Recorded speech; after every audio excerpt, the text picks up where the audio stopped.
ಎಲ್ರಿಗೂ ನಮಸ್ಕಾರ. ನಮ್ಮ ಅಡುಗೆ ಚಾನಲ್ಗೆ ಸ್ವಾಗತ. ಸೂಪರ್ ಸಿಂಪಲ್ ಆಗಿರೋ ಪಲ್ಯದ ರೆಸಿಪಿ. ಮೊದಲನೇ ಸ್ಟೆಪ್ಪಲ್ಲಿ ಬಾಣಲೆ ಇಟ್ಕೊಂಡಿದ್ದೀನಿ. ಎಣ್ಣೆ 1-2 ಚಮಚದಷ್ಟು, ಸಾಸಿವೆ ಮತ್ತು ಜೀರಿಗೆ.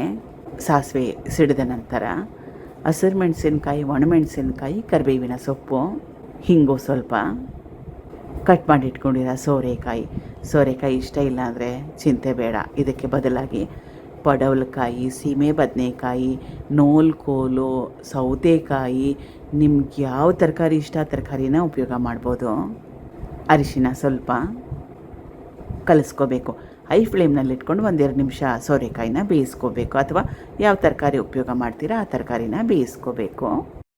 2 ನಿಮಿಷ ಆದಮೇಲೆ ಇದು ಮೊದಲೇ ನೆನೆಸಿಟ್ಕೊಂಡಿರೋ ಹೆಸರುಬೇಳೆ, 50 ಗ್ರಾಮ್ಸಷ್ಟು ಹೆಸರುಬೇಳೆನ ಉಪಯೋಗ ಮಾಡಿದ್ದೀನಿ. ನೆನೆ ಹಾಕಿಟ್ಟಿದ್ನಲ್ಲ ನೀರು, ಅದರ ಸಹಿತವಾಗಿ ಉಪಯೋಗ ಮಾಡ್ತಾಯಿದ್ದೀನಿ. ಇದು ರಸ ಪಲ್ಯ. ಸ್ವಲ್ಪ ನೀರನ್ನ ಮುಂದಾಗಿ ಹಾಕ್ಕೊಂಡು ಸ್ವಲ್ಪ ಜಾಸ್ತಿ ಹಾಕ್ಕೊಂಡ್ರು ಪರವಾಗಿಲ್ಲ. ರುಚಿಗೆ ತಕ್ಕಷ್ಟು ಉಪ್ಪು. ಈಗ ಮುಚ್ಚಳನ ಮುಚ್ಚಿ ಗ್ಯಾಸ್ ಸ್ಟವ್ನ ಮೀಡಿಯಮ್ ಫ್ಲೇಮ್ನಲ್ಲಿ ಇಟ್ಕೊಂಡು ಸುಮಾರು 7-8 ನಿಮಿಷ ಬೇಯಿಸ್ಕೋಬೇಕು. ನೆಂದಿರೋ ಹೆಸರುಬೇಳೆನ ಉಪಯೋಗ ಮಾಡಿದ್ದೀನಿ. ಆಮೇಲೆ ಸೋರೆಕಾಯಿ ಕೂಡ ಬೇಗ ಬೆಂದೋಗುತ್ತೆ. 8 ನಿಮಿಷ ಮೀಡಿಯಮ್ ಫ್ಲೇಮ್ನಲ್ಲಿ ಬೇಯಿಸ್ಕೊಂಡ್ರೆ ಸಾಕಾಗುತ್ತೆ. ಈಗ ರುಚಿಕರವಾಗಿ ಸಿಂಪಲ್ಲಾಗಿರೋ ರಸಪಲ್ಯ ರೆಡಿ ಆಗಿದೆ. ಸಖತ್ ಟೇಸ್ಟಿ, ರುಚಿಕರ, ಆರೋಗ್ಯಕರ ಕೂಡ. Thank you for watching. ಧನ್ಯವಾದಗಳು.